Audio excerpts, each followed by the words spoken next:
it'll then go into execution phase and start to use tools, right? Which is, okay, now I know that I need to create an Instagram post. So let me go draft the thing and then go call the Instagram API and upload the post every week, every 2 days, whatever it is.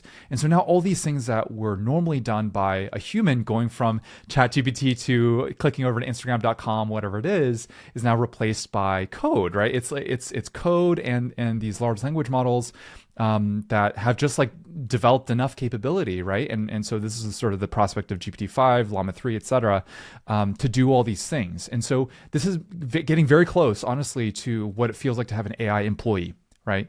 Like in some cases, I know previous jobs that I've had where the only value add that I've brought to the table was the fact that I could think because I have a human brain and I was clicking on software all day. Like I was just moving bits and pieces of information from one software to another. Like an agent could totally do that. You know what I mean? Like an agent can go and build a Salesforce dashboard for you.